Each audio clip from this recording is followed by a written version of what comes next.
ইরাকে 2 দশকের বেশি সময় ধরে চলা মার্কিন নেতৃত্বাধীন আন্তর্জাতিক সামরিক জোটের উপস্থিতির শেষ অধ্যায় রচিত হতে যাচ্ছে।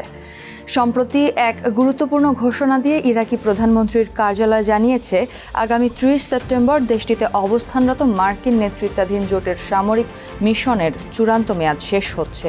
অর্থাৎ 1 অক্টোবর থেকে আনুষ্ঠানিকভাবে বিদেশি সামরিক উপস্থিতিমুক্ত এক নতুন ইরাকের পথচলা শুরু হবে।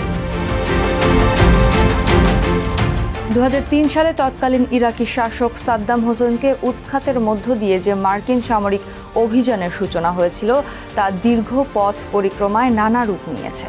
মাঝখানে 2007 সালে বিদ্রোহ দমন অভিযানের চরম পর্যায়ে ইরাকে মার্কিন সেনার সংখ্যা 1,70,000 ছাড়িয়ে যায়।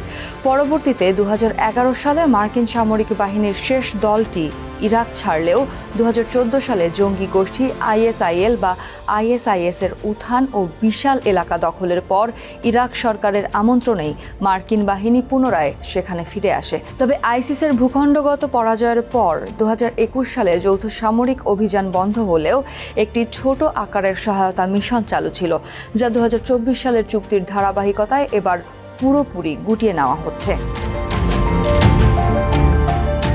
বাগদাদে মার্কিন সেন্ট্রাল কমান্ডের কমান্ডারের সাথে বৈঠকে ইরাকের প্রধানমন্ত্রী আলী আল জাইদি নিশ্চিত করেছেন, ওয়াশিংটনে অনুষ্ঠিত পূর্ববর্তী আলোচনার ভিত্তিতেই উভয় পক্ষ এই সময়সীমার বিষয়ে সম্মত হয়েছে।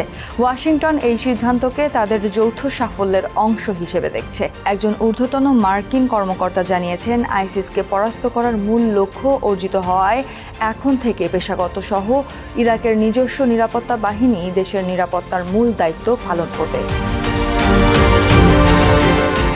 যদিও সাম্প্রতিক সময় মধ্যপ্রাচ্যের অস্থির রাজনৈতিক পরিস্থিতির মধ্যে সেখানে অবস্থানরত আন্তর্জাতিক বাহিনীগুলো নানা নিরাপত্তা ঝুঁকির মুখে পড়েছিল, তবুও নির্ধারিত তারিখেই সব সেনা প্রত্যাহারের কাজ শেষ করার পরিকল্পনা রয়েছে।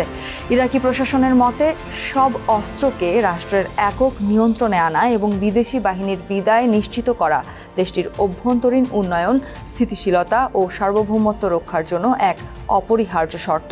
এর মাধ্যমে দুই দেশের সম্পর্ক এখন সরাসরি অর্থনৈতিক ও দ্বিপাক্ষিক নিরাপত্তা সহযোগিতার এক নতুন সার্বভৌম অধ্যায়ে প্রবেশ করছে।